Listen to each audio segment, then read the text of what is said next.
ओम शांति। ओम शांति। तो आज है 27/5/2026। तो आज की साकार मुरली है, महावाक्य है, मीठे बच्चे जी बाबा। कालों का काल बाबा आया है तुम्हें काल पर जीत प्राप्त कराने। कालों का काल बाबा आया है तुम्हें काल पर जीत प्राप्त कराने। मनमना भव के मंत्र से ही तुम काल पर जीत पाएंगे। आज के मुरली से प्रश्न है, रूहानी बाप तुम रूहानी यात्रियों को कौन सी एक विशेष शिक्षा देते हैं? रूहानी बाप तुम रूहानी यात्रियों को कौन सी एक विशेष शिक्षा देते हैं? शिक्षा तो रोज देते हैं, लेकिन विशेष कौन सी है ये मुरली से ढूंढेंगे। ठीक है, इसलिए मुरली ध्यान से सुनेंगे। प्रश्न मुरली के आधार से है। लास्ट में पूछेंगे। आज का गीत है ओम नमः शिवाय। ओम शांति। बच्चों ने अपने बाप की महिमा सुनी। ओम नमः शिवाय ये किसकी महिमा है? बाबा की। गाया भी जाता है ऊंचे से ऊंचा भगवान, वह है सब बच्चों का बाप। बाकी जो भी आपस में सब ब्रदर्स और सबका बाप भी एक है, वह है शिव बाबा। बाप ने समझाए, हे बच्चों, भक्ति मार्ग में तुमको दो बाप हैं, लौकिक और पारलौकिक। लौकिक बाप और पारलौकिक बाप। रचिता से रचना को वर्षा मिलता है, वह है हद का वर्षा, यह है बेहद का वर्षा। बेहद का बाप तो एक ही जिसे बेहद का वर्षा मिलता है, वह है निराकार। उसका नाम है, क्या नाम है? परम पिता शिव परमात्मा। कहते भी शिव परमात्मा नमः। ऊंचे से ऊंचे तुम्हारी बुद्धि चली जाती है निराकार बाप के तरफ। वह रहते हैं परम धाम में, जहां से तुम आत्माएं आती हो। बाप भी वही रहते हैं। वह है ही सर्व का सदगति दाता, सदगति करने वाला। उसमें भी भारत परमपिता परमात्मा का बर्थ प्लेस है। बाबा को भारत के लिए नाज है। मेरा जन्म कहाँ हुआ है? भारत। तो भारत के लिए कितना भी कोई देश बुरा करना चाहेंगे, लेकिन बाबा उनका, क्योंकि भारत के पीछे कौन है? भगवान की शक्ति है। उसका खुद का ये है, तो बुरा कैसे करने देगा? भले वो चालाकी समझते हम, लेकिन भगवान उसकी चालाकी करने नहीं देगा। शिव जयंती भी यहाँ मनाते हैं। उस रूहानी बाप को ही ज्ञान सागर, पतित पावन, लिबरेटर, गाइड कहा जाता है। वही दुख हरता सुख करता है। ये भारतवासी जानते हैं। ये दुखधाम है। भारतीय सुखधाम था। बाप बच्चों को बैठ समझाते हैं, हे भारतवासी, तुम विश्व के मालिक थे, जबकि तुम्हारा आदि सनातन देवी देवता धर्म था। देवी देवता धर्म श्रेष्ठ, कर्म श्रेष्ठ थे। अब यह धर्म भ्रष्ट, कर्म भ्रष्ट बन गए। अपने को देवता कहला नहीं सकते। कलयुग अंत तक भक्ति मार्ग चलता है, इसमें ज्ञान होता नहीं। ज्ञान से ही सदगति, सर्व का सदगति दाता बाप जब तक न आए तब तक सदगति हो न सके।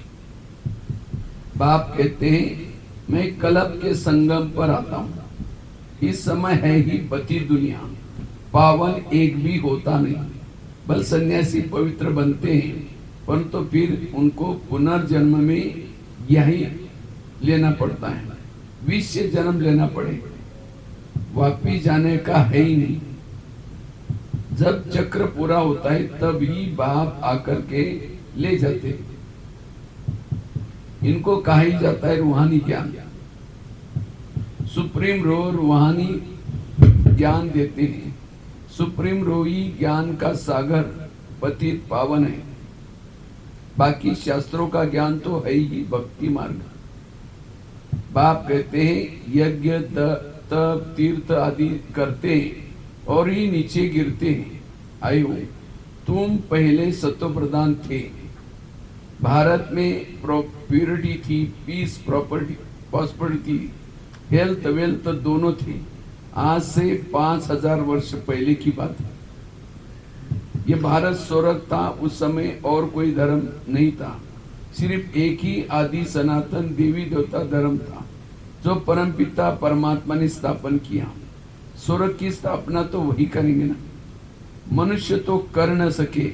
ऐसे तो नहीं कहेंगे श्री कृष्ण रचिता है, नहीं, रचिता एक ही निराकार शिव है, बाकी है उनकी रचना। रचिता से ही रचना का वर्षा मिलता है।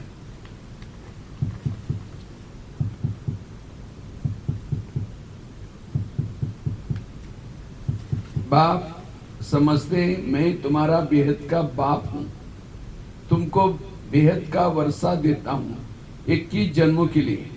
सूर्यवंशी चंद्रवंशी पवित्र धर्म स्थापन करता हूं। ब्राह्मण धर्म है ही चोटी, सबसे ऊंचे से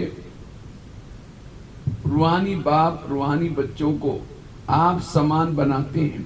बाप ज्ञान का सागर सुख का सागर है तो तुमको पता नहीं है। सतयुग आदि से कलयुग, सतयुग आदि से कलयुग अंत तक यही सारी हिस्ट्री ज्योग्राफी भारत की है। सारी हिस्ट्री ज्योग्राफी कहां से है? भारत की है। इसलिए महाभारत गाया हुआ है। महाभारत, महा इंग्लैंड, महा अमेरिका नहीं बोलते।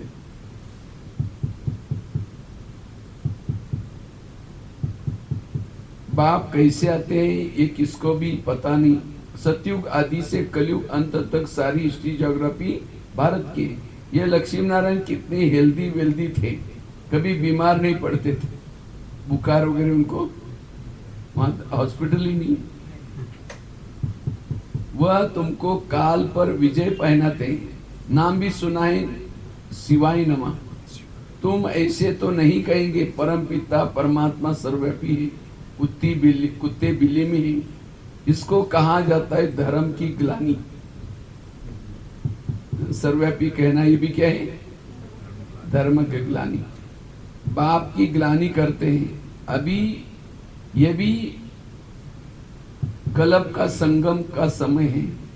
इस समय ही विनाश काले विपरीत बुद्धि कहा जाता है। अब विनाश तो सामने खड़ा है। गीता में लिखा है यादव कौरव पांडव क्या करत भई, सर्व शास्त्रमणि शिरोमणि श्रीमद भगवत गीता है। उनसे ही फिर और शास्त्र निकलते हैं। तुम जानते हो गीता है डीटी धर्म का शास्त्र। बाप कहते मैं आता हूं तुमको शूद्र से ब्राह्मण बनाता हूं, फिर सो देवी देवता बनाता हूं, फिर तुम क्षत्रिय वैश्य शूद्र बनते हो। ये चक्र बाबा कहते घुमाते रहो, ड्रिल करते रहो। बाप समझाते हैं तुम 84 जन्म कैसे लेते हो। सबसे जास्ती जन्म तो जरूर वह लेते हैं। कौन लेते हैं? जो पहले पहले सतयुग में आते हैं। शुरुआत में जो आते हैं वो 84 जन्म लेते हैं। सबसे कम से कम कितना जन्म होता है? एक। मैक्सिमम 84 जन्म लिए हैं तुम भारतवासियों ने, और मिनिमम एक भी जन्म होता है। ये भी बाप ही बैठ समझाते हैं। बाप बिगर किसको ज्ञान का सागर नहीं कहा जाता। पतित पावन ज्ञान का सागर कहने से बुद्धि ऊपर चली जाती है। बाप ही सबको लिबरेट कर वापिस ले जाते हैं। सर्व का सदगति दाता वो नहीं, एक बाप ही है। अच्छा, फिर सर्व की सदगति कैसे होती है? कौन करता है? सदगति सतयुग की, दुर्गति कलयुग को कहा जाता है। सदगति सतयुग को, दुर्गति कलयुग को कहा जाता है। बाप कहते हैं मैं कलप कलप तुम बच्चों को आकर के सदगति देता हूं। तुम बच्चे सारे वर्ल्ड की हिस्ट्री ज्योग्राफी जानते हो। स्कूलों में भी तो आदि हिस्ट्री ज्योग्राफी सिखाते हैं। आदि सिखाते मतलब कहाँ की? कलयुग के बाद द्वापर युग की, थोड़ी द्वापर युग भी पूरी नहीं है, और वो भी सारी मिक्स। सतयुग त्रेता में कौन राज्य करते थे? किसको भी पता? ये कोई भी हिस्ट्री ज्योग्राफी में नहीं है। चित्र तो बरोबर है, ये लक्ष्मी नारायण राज्य करते थे। कितना समय वह राजधानी चली तुम बता सकते हो? वो लोग क्या समझते हैं? लक्ष्मी नारायण कहीं ऊपर हो गए, स्वर्ग में ऊपर समझते, आकाश में कहीं ना कहीं हो गए वो लोग, अभी भी होंगे। क्रिश्चियन डिनाइस्टी 2000 वर्ष चली, बौद्ध डिनाइस्टी इतना समय चली, इस्लामी उनके आगे फिर चंद्रवंशी थे जो 1250 वर्ष चले। सतयुग त्रेता में सूर्यवंशी चंद्रवंशी ही थे और कोई धर्म नहीं था। तुम ही सूर्यवंशी चंद्रवंशी बनते हो। अब फिर से बने हो कौन से वंशी? ब्राह्मण वंशी। ये सारा नाटक भारत पर ही बना हुआ है। भारत ही हेल और हेविन बनता है और धर्म वालों के लिए नहीं कहेंगे वह है हेविन। वह तो हेविन में होते ही नहीं। कोई मरता है तो कहते स्वर्गवासी हुआ, परंतु तो समझते नहीं नरकवासी को तो नरक में ही जन्म लेना पड़े, स्वर्गवासी स्वर्ग में ही जन्म पुनर्जन्म लेंगे। तुम बच्चे समझते हो लक्ष्मी नारायण स्वर्गवासी थे। उन्होंने ये राजधानी कैसे पाई? कैसे पाई थी? लक्ष्मी नारायण ने राजधानी कैसे पाई? संगम युग में उन्होंने शिव बाबा के द्वारा पढ़ाई पढ़ी और राजधानी पाई। लाखों वर्ष की तो बात याद रह न सके। सतयुग में यह शास्त्र आदि होते ही नहीं। ये सारी भक्ति की सामग्री है। सीढ़ी नीचे उतरनी है। सत्व प्रधान से सतो रजो तमो में यह सीढ़ी उतरने में 5000 वर्ष लगते हैं। सतयुग में 16 कला संपूर्ण, फिर त्रेता में 2 कला कम, आत्मा में चांदी की खाद पड़ी। कॉपर एज में आए तो कॉपर की अलाई पड़ी। इस समय बिल्कुल ही तमो प्रधान है। आत्मा में ही खाद पड़ती है। तुम ही 84 जन्म लेते हो। ये रूहानी बाप शिव बाबा आकर के रूहानी बच्चों को समझाते हैं तुमको अब आत्म अभिमानी बनना है। अब ही 84 जन्म ले भिन्न भिन्न पाठ, हम ही 84 जन्म ले भिन्न भिन्न पाठ बजाते आए। अब 84 का चक्र पूरा हुआ। अब तो शरीर भी जड़जड़ीबीट हो गया है। द्वापर से रावण राज्य होता है, सतयुग में राम राज्य। सतयुग में तुम आत्म अभिमानी थे। द्वापर और कलयुग में देह अभिमानी बन जाते हो। न आत्मा को न परमात्मा को जानते नहीं। हम जब भी स्कूल में जाते हैं तो ये प्रश्न जरूर पूछते हैं बच्चों को, सभी टीचर्स को भी, आप सभी कौन हैं? तो सब बच्चे कहते हैं हम बच्चे हैं। हमने कहा कच्चे थोड़ी है। फिर कहते हैं इंसान है। हम कहते जानवरों के सभा में थोड़ी आए। फिर कहते हैं हम स्टूडेंट हैं। हमने कहा स्टूडेंट बनकर ड्रेस पहन कर आए थे। तब फिर उनको वहां आत्मा का परिचय दे देते। जैसे गाड़ी का एग्जांपल देते थे, गाड़ी के अंदर पेट्रोल डीजल सब कुछ है, ड्राइवर नहीं है तो गाड़ी चलेगी? कहते नहीं चलेगी। इसी तरह एक मुर्दा पड़ा हुआ है, मुर्दे में आंखें हाथ है, हाथ पांव काम सब कुछ है। मुर्दा चलता है? सब कहते हैं नहीं। मुर्दा बोलता है? नहीं। मुर्दा देखता है? नहीं। सब कुछ है। क्यों? ड्राइवर चला गया। ड्राइवर मतलब आत्मा। तो आप सभी कौन है? आत्मा। फिर कहाँ रहते हैं? सबको कहते हैं उंगली से बताओ, यहाँ रहते हैं। ऐसा उंगली दे। फिर आत्मा का घर कहाँ? कहते शरीर। तो शरीर तो 100 साल के लिए धर्मशाला है, उसके बाद कहाँ जाएंगे पता ही नहीं।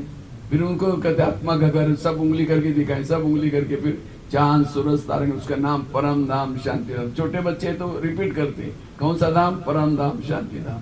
फिर आत्मा का पिता कौन? फिर परमात्मा, वो भी ज्योति जो, वो भी कहाँ रहता है? ऊपर सब। तो इस तरह से उनको आत्मा और परमात्मा का जरूर पक्का, इतना तो कम से कम इंसान होने के नाते घर का तो पता होना चाहिए, मैं कौन ये पता होना चाहिए, और हमारा पिता कौन पता नहीं। युक्ति से सुनाते हैं। सभी बोलते हैं धर्म की बातें नहीं बोलना, लेकिन धर्म की बातें नहीं, उनको बोलते हैं देखो टेबल के 4 पांव होते, अगर एक ही पांव तो गिर जाएगा। इसी तरह विद्यार्थी जीवन में हमें सफल बनने के लिए, जीवन में सक्सेस बनने के लिए 4 पांव मजबूत चाहिए। एक IQ इंटेलिजेंट क्वेश्चन, दूसरी EQ इमोशनल, तीसरी MQ मोरल, चौथी SQ स्पिरिचुअल। इस तरह से उनको सुनाते तो उनको पता ही नहीं चलता कि आध्यात्मिक पता है। तो स्पिरिचुअलिटी क्या है? माला पहनना, भगवी वस्त्र पहनना, ये नहीं है। आध्यात्मिकता मतलब अपने आप को जानना, पिता परमात्मा को जानना, उसी के रूप में सुनाते तो उनको पता भी नहीं चलता ज्ञान की बातें सुननी। तो बाबा कहते हैं ना आत्मा को ना परमात्मा को जानते हैं। बाप समझाते हैं आत्मा एक स्टार है, भ्रुकुटी के बीच में चमकता है अजब सितारा, उनके सिवाय दिव्य दृष्टि, उनको सिवाय दिव्य दृष्टि के देखा नहीं जा सकता। यहाँ ज्ञान में वही आते हैं जिसको दृष्टि मिलती है, और वो भक्ति की गिफ्ट है। यहाँ लाख कितने सारे आते हैं, लेकिन उनको वो गिफ्ट आज हम क्यों चल रहे? क्योंकि हमको भले तीसरा नेत्र खुला हुआ हमारा, दिव्य दृष्टि मिली, ये भक्ति का फल है, ये चाबी है। और वही यहाँ उनको दिखता है सतयुग। जैसे इंजीनियर को बिल्डिंग बनने से पहले दिखती है कैसी दिखाई पड़ेगी, इधर से देखें कैसे, इसी तरह जिनको तीसरा नेत्र मिला है उसको सतयुग, बाबा, परम धाम ये दिखाई पड़ता है, और वो सतयुग त्रेता वाली आत्मा। बाकी किसी को कितना भी माता हमारा वो दृष्टि नहीं है, वो अंधा तो क्या बोलेगा, इसीलिए मानता ही नहीं वो।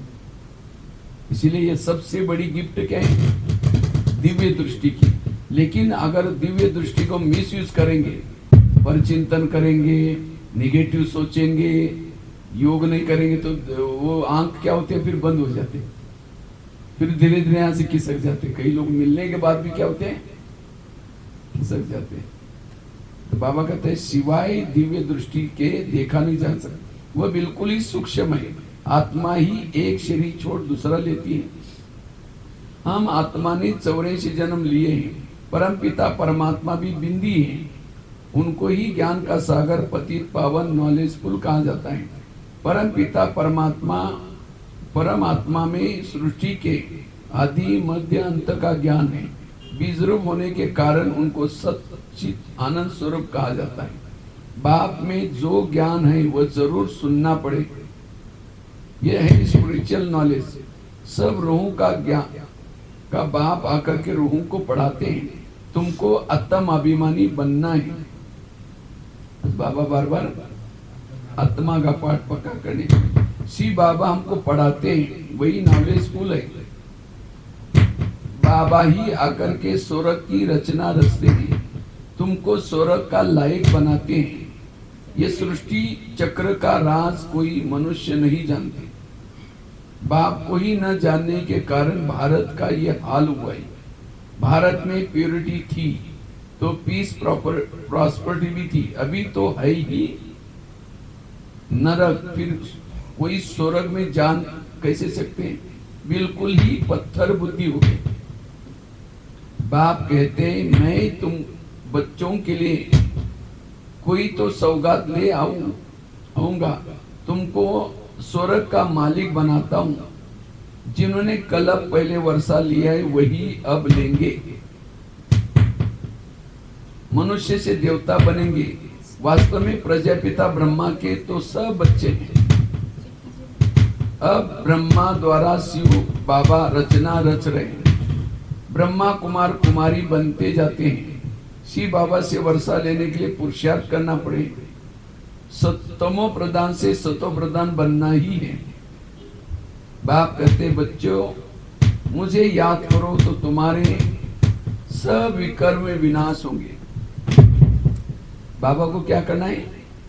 याद करना है। जिसे चुंबक के सामने कैसेट को लगाते थे, कैसेट चालू कर दो तो उसमें जो भरा हुआ सा क्या होता है, मिट जाता है। तो बाबा भी एक चुंबक है, तो हमें मन और बुद्धि को बाबा के पास लेके जाना है, ताकि हमारा जो भरा हुआ है गलत सब क्या हो जाएगा, मिट जाएगा। हमें मन बुद्धि लेके जानी पड़ेगी, क्योंकि रिकॉर्डिंग इसमें मन बुद्धि से, जिसको बाबा कहते हैं विकर्म विनाश। इसलिए क्यों बोलता है बुद्धि मेरे में लगाओ, जब बुद्धि वहां लगेंगे, जो अंदर भरा हुआ है किचरा वो क्या हो जाएगा, मिटता जाएगा। ये स्पिरिचुअल नॉलेज सिवाय बाप के और कोई दे नहीं सकता। रूहानी बाप ही रूहों को नॉलेज देते हैं। तुम रूहानी यात्रा करते हो, देह अभिमान छोड़ देही अभिमानी बनते हो। आत्मा अविनाशी है, आत्मा में ही पाठ भरा हुआ है। आत्मा कैसे 84 जन्मों का पाठ बजाती है, अब मालूम पड़ा है। हम सूर्यवंशी थे, फिर चंद्रवंशी बने, फिर हमको सूर्यवंशी बनना है। अभी बाप सतो प्रधान बनने की शिक्षा देते हैं। सतो प्रधान 7 गुणों में भरपूर। आत्मा के ओरिजिनल जो 7 गुण, अगर इसका भी अभ्यास करेंगे, हम सत्व प्रधान बनना है। इस 7 गुणों की कमी, यही हमारा देह बना।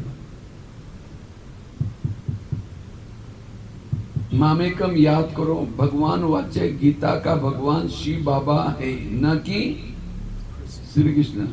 श्री कृष्ण की आत्मा भी अब सीख रही है। अच्छा, मीठे मीठे सिक्किला दे बच्चों प्रति माता पिता बाप दादा का याद प्यार और गुड मॉर्निंग। रूहानी बाप की रूहानी बच्चों को नमस्ते। हम रूहानी बच्चों की रूहानी बाप दादा को याद प्यार गुड मॉर्निंग और नमस्ते नमस्ते नमस्ते।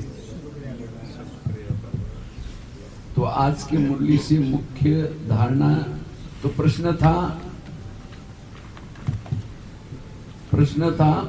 रूहानी बाप तुम रूहानी यात्रियों को कौन सी एक विशेष शिक्षा देते हैं?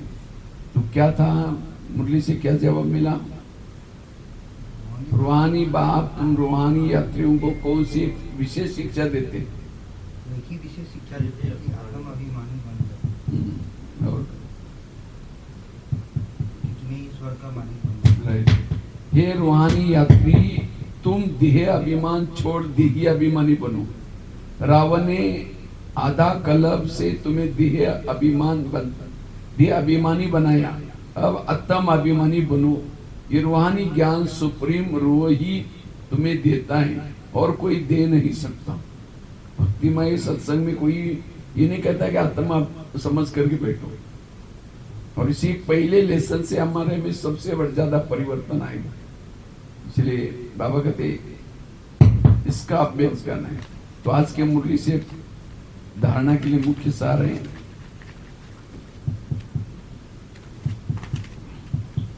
रूहानी यात्रा करनी और करानी है। रूहानी यात्रा करनी और करानी है। स्वयं को सत्वप्रधान बनाने के लिए एक बाप को याद करना है।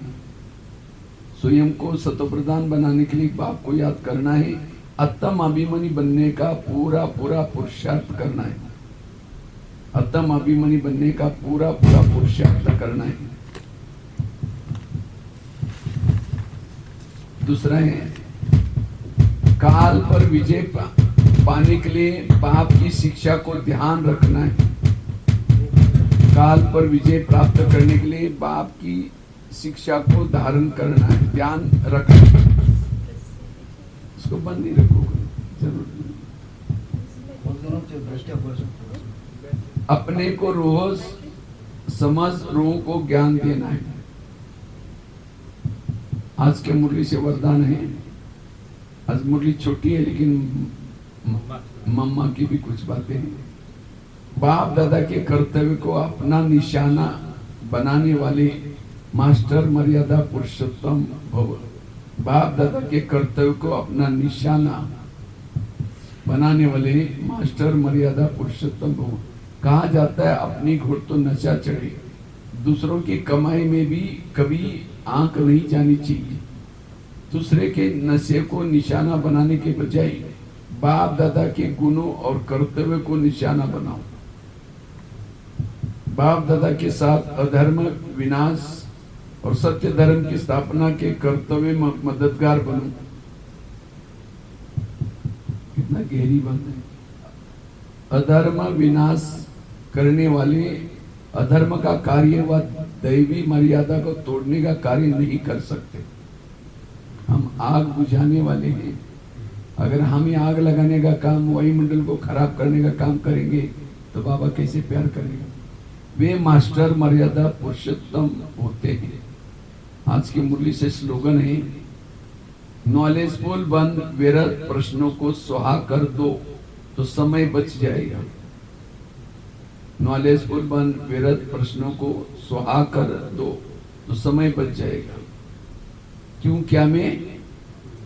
No question, no correction, no quotation, no opposition, मन चुप। कई कहते हैं ना, हमको योग लगाने के लिए टाइम ही नहीं मिलता है, हमको पुरुषार्थ के लिए समय नहीं मिलता। हमारा समय किस में जाता है? व्यर्थों में चला जाता है। अब योग में बैठे तो भी व्यर्थ चल रहे हैं, ये ऐसा हुआ, इसने ऐसा करना चाहिए, वो करना चाहिए। इसलिए नॉलेजफुल बन, व्यर्थ प्रश्नों को सुहा कर दो तो समय बच जाएगा। मातेश्वरी जी के अनमोल महावाक्य है, जिनका साथी है भगवान उसको क्या रोकेगा आंधी और तूफान। देखो यह गीत सिद्ध करता है कि आत्मा और परमात्मा दो चीज है, न कि ईश्वर सर्वव्यापी है। क्योंकि जिसका साथी है ईश्वर, वो हाजिर होते हुए भी फिर भी सृष्टि में इतना दुख क्यों? मनुष्य इतने कंगाल मोहताज क्यों? परमात्मा तो सुख स्वरूप है, तो सर्वव्यापी परमात्मा कहना गोया परमात्मा की इंसल्ट करना। अगर वो यहाँ ही सब में होता, कुत्ते में, बिल्ली में, सब में, तो दुख क्यों? भगवान के हाजिर होते दुनिया सुख स्वरूप होनी चाहिए, वह दुख स्वरूप। फिर परमात्मा को पुकारने की दरकार क्यों? पहले ऑलरेडी हाजिर है, तो और कहां से आएगा? मम्मा कोई भी बात को एकदम स्पष्ट। तो इस समय माया सर्वव्यापी है, न कि परमात्मा हाजिर नाजिर। माया है सभी तरफ। परमात्मा सिर्फ एक बार संगम पर आता है, तब उनकी हाजिरी हाजिर नाजिर कह सकते। अभी हाजिर नाजिर कह सकते संगम में, बाकी उनकी याद सबके दिलों में जरूर व्यापक है। शरीर को चलाने वाली शक्ति तो हर एक में भिन्न भिन्न संस्कार वाली आत्मा है, न कि परमात्मा। अब विचार करना है कि परमात्मा का साथ क्यों लिया है इस माया के आंधी और तूफान से पार होने के लिए। तो जरूर कोई माया का तूफान है, जिसे पार होने के लिए उस परमात्मा का साथ हम आत्माएं मांगती हैं। अगर वो हाजिर नाजिर होता तो न माया की उलझन होती, न उनका साथ लेने के लिए याद करना पड़ता। तो हम आत्माओं और परमात्मा दोनों इस खेल के पार्ट, इस खेल में पार्ट हैं। जो तो जब परमात्मा आता है तो उनका पूरा साथ ले, उनका ही होना है, तभी माया के तूफान से छूट जाएंगे। नहीं तो कभी कभी हम अपने शरीर माया का भी साथ देते हैं, कभी कभी बाबा को भी साथ दे देते हैं।